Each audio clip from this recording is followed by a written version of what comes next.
Kaixo, gu Gorka eta Arkaitz gera eta Abakeari Izpiak izeneko proiektuan ari gera. Proiektu honen helburua, gerran zehar, gure aiton-amonei gertatutako gertaerak azaltzea da. Bueno, la primera pregunta es que a ver si vivisteis la guerra civil o la posguerra, y si no la habéis vivido, a ver si vuestros familiares, alguno, pues vivió la guerra o la posguerra. Bueno, pues nosotros repetimos. Nosotros salimos en 1948, entonces la guerra no la vivimos. Y nuestros padres, o mis padres, por ejemplo, pues lo vivieron, eran pequeños, tenían 13 o 14 años. Y cosas que nos han contado. Pues eso, que mi madre me contaba que cuando ella tenía 13 años así, que iba a un colegio de Miraconcha, como vivíamos en el antiguo y tenía que pasar toda la Concha andando, pues cuando venían aviones o cosas así, la gente mayor se tiraba todos al suelo y le decían, chavalas al suelo, tiras al suelo, tiras al suelo. Ellas se tiraban al suelo pero mirando para arriba para ver los aviones. Como eso, claro, la inconsciencia de la guerra, ¿no? Las bombas y todo eso. Yo tampoco he vivido la guerra, pero sí mi madre y mi familia sí vivieron la guerra. Y la posguerra, prácticamente.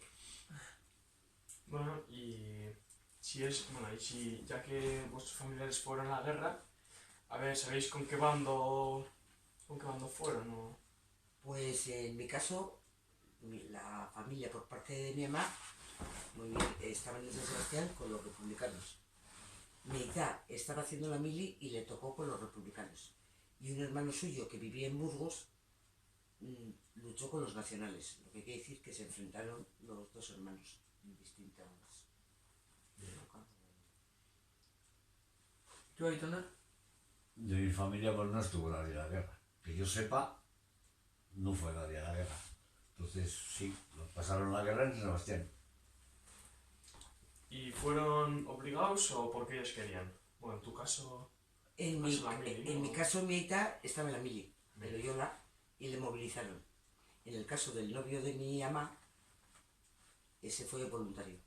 Y un tío no pudo ir porque era pequeño, no tenía la edad suficiente como para poder ir a la guerra. ¿Pasasteis miedo? Pasaron, sí. ¿Cómo pasaron? Sí, pasaron miedo. Hombre, con los bombardeos y todo eso, miedo pasaron. Como es lógico que pasaran. Claro, pasaron miedo, pues claro, pasaron, pero como eran tan jóvenes, tenían 13, 14 años, a esa edad no se tiene miedo. Ya, no, porque no te das cuenta. Eso es, Es inconsciente. No ves el peligro. ¿Y conoces a alguna persona de un bando que haya ayudado a una persona de otro bando? Porque la ha visto pues en peligro de algo. Yo conozco a una persona que digamos era del bando de los nacionales y le pidieron ayudar a uno que estaba en Santoña en la cárcel y dijo que él no podía hacer nada. Él era concretamente Requeté el que no quiso hacer nada. O sea que no ayudó, justo lo contrario. No ayudó. Bueno, ¿y qué influencias tuvo en tu familia pues la guerra o el tema de comida o de algo, de cualquier cosa? Bueno, pues según me contaba mi madre, que en su casa no pasaron hambre, ni durante la guerra, ni la posguerra, porque la madre de mi madre, o sea, mi abuela, trabajaba en el Hotel Londres, de cocinera, y eso, pues sobraba comida y así en el hotel, y la comida pues se repartían entre los que la hacían. Y se llevaban para casa y pues entre eso y luego que tenía mi abuelo, tenía una huerta, pues entre una cosa y otra pues no pasaron Mi hambre. familia sí pasó hambre. Porque dice que no había pan, o sea, y en Bilbao sí pasaron hambre, porque había muy poca comida. Y lo que contasteis, lo del razonamiento...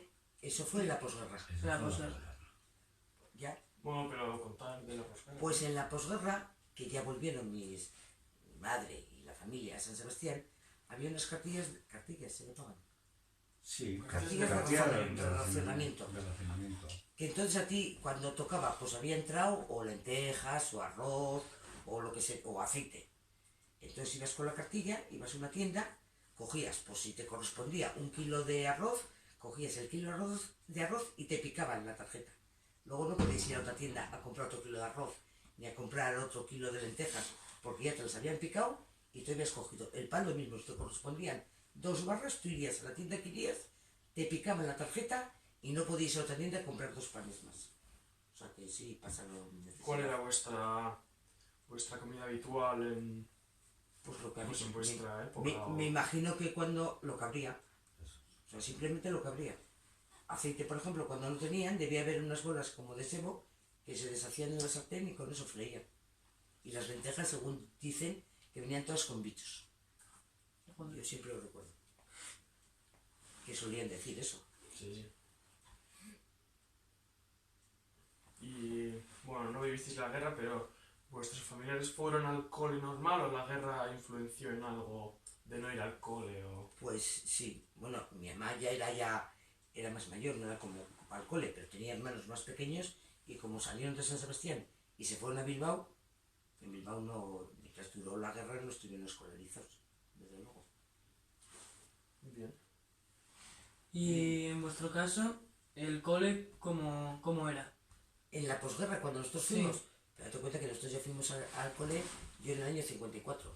Yo fui a un colegio de monjas y en mi colegio no, normal, un cole normal, cogiendo con que eran monjas y eran bastante raritas y tenían lo suyo, pero vamos, yo nada, el Aita sí tuvo que... Sí, y yo fui a unas escuelas públicas, pues tendría, me imagino, con 4 años. Empezaría, pues eso, por preescolar o como sea, no me acuerdo ni cómo era. Pero vamos, lo que sí me acuerdo es que entrabas a un patio y allí te formaban, como estarías en la mili por clases, formaban, y antes de entrar al cole, pues había que cantar el Cara al Sol. Cantabas el Cara al Sol, luego subías a clase, te daban una leche en polvo en una especie de vaso de cristal o de papel o de plástico, no sé qué sería entonces, y te daban unos polvos, luego le echaban agua caliente, revolvías y leche en polvo. Y un queso naranja así, que era más malo pero que bueno. Se comía. Y luego pues para comer, pues muchas tardes igual para merendar, pan lo que había, y pues igual te echabas aceite y azúcar. Era una merienda muy habitual. O sea, cuando tocaba chocolate, pues eso, de muy de vez en cuando. ¿Y cuáles fueron lo que más os jodió? Bueno, os jodió. Ondorio la cena, ¿cómo sería? Las consecuencias más graves que tuvisteis. Eso es, ¿Que tuvieron? Pues O que eso. tuvieron. eso es. Que tuvieron, pues eso, que salieron de San Sebastián, se fueron en un tren a Bilbao, sin saber ni cuándo iban a volver, ni cómo, ni lo que iba a pasar, ni cuánto tiempo iba a durar, ni nada. Entonces, pues mal. Esa Vale. angustia la tuvieron. Y las consecuencias en mi familia no creo que serían muy grandes, pero tenían un terreno que era de ellos, que tenían su huerta y con su chabola para la azada, para la pala, para esas cosas, y le quitaron toda la huerta a los curas, Joder. los del colegio de curas, que luego fui yo a ese colegio. A ese colegio de curas fui yo hasta los 13, 14 años. Porque fue terminado. Porque fui monaguillo. Y entonces al ser monaguillo entraba gratis y no había que pagar, y en mi casa no había dinero como para pagar Ah, claro. eso. Entonces, ¿Y dónde pasasteis la guerra? Pues Bueno, yo- vuestra familia. Pues ya te he dicho que mi familia vivía en San Sebastián y salieron, pues mi abuelo con todos los hijos, más otra hermana suya, con todos los hijos, 14 personas, en un tren y fueron a Bilbao. En Bilbao deben llegar por a las 2 o 3 de la mañana y les metieron en un edificio que se llamaba el Coliseo, al sótano, como un refugio, donde había cantidad de gente, pues que tenían de refugios que habían venido de distintos sitios. Y luego ya hubo familias en Bilbao que dejaron las casas, que igual ellos iban al pueblo así, y dejaron la casa para que estarían los refugios. Y mi familia estuvo en una casa como en una villa de una gente que tenía una madre muy mayor y se fueron al pueblo. Entonces dejaron la villa y ahí estuvieron. Vale. Que iban a Porrecha, a un caserío. Y, o sea, que tuvisteis que salir de... Sí, tuvieron que salir de su casa. Tuvieron. Tuvieron que salir de su casa, sí. Y en tu Salir de su caso, casa. No, en mi caso no, porque Se en quedaron- se quedaron en San Sebastián. ¿y cómo vivisteis, bueno, lo poco que vivisteis, y vivieron el Guerra Austria, ¿cómo sería? En la posguerra. La posguerra. Hombre, pues mal, porque para empezar, cuando acabó la guerra, llegaron a San Sebastián, el dinero que tenían no les valía, porque era el dinero del gobierno vasco, y ese dinero no valía. Y mal, y con la necesidad de eso, de dinero, de necesidades de todo.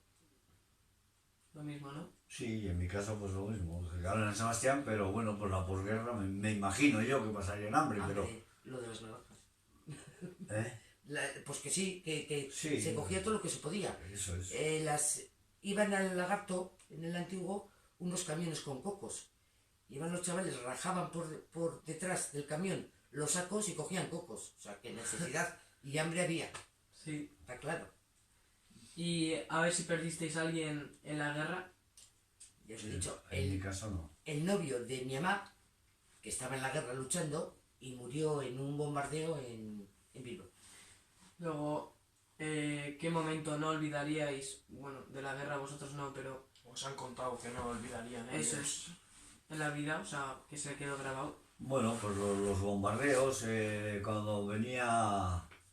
había un barco que venía, o sea, 4 millas o así de San Sebastián, el barco se llamaba Cervera, el barco que era franquista, y cuando venía el barco pues tocaban las sirenas y todo eso y la gente pues se metía en los sótanos, en el túnel del antiguo, Sí. lo que es hoy en día el túnel del antiguo, se ponían ahí y el Cervera disparaba pues hasta que se cansaba, y cuando se cansaba tocaba otra vez la bocina, todos para casa.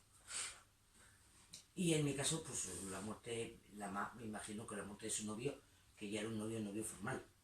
O sea, que luego fueron allí para saber dónde pudo haber caído y nadie, no se acordaban porque hubo poca gente. Y en el caso de mi aita, por ejemplo, que nunca se le olvidaba y se emocionaba cuando lo contaba, porque él estuvo en Archanda, en el monte de Archanda de Bilbao. Y dice que a la noche ellos cogían o ganaban el monte. Y conquistaban el monte y durante el día lo perdían por los bombardeos, porque no había aviones.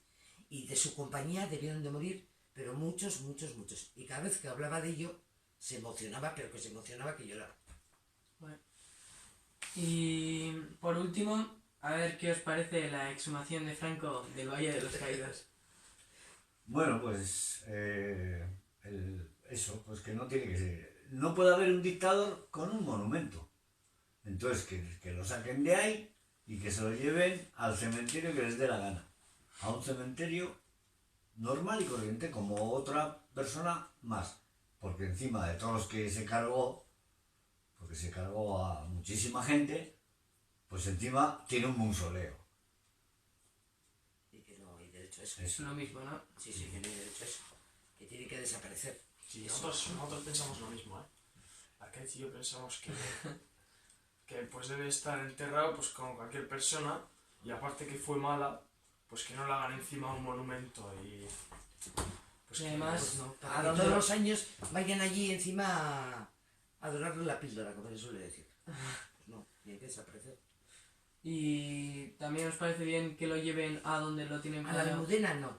No, No, porque estamos en las mismas. eso es. Va a seguir siendo un sitio, un símbolo allí. Un sitio de culto. Pues no, y un de- sitio pues como Es un sitio de todos los culto familiares y que encima tienen. van a ir ahí pues, más gente. Y antes, pues a los que están allí y a todos los que están en las cunetas, los tendrán que sacar para identificarlos y los enterrarán de donde son o como sea, pues es lo mismo. Se murió, acabó y que lo entierren en el cementerio donde quiera la familia, en un cementerio normal y corriente, sin ningún simbología de nada.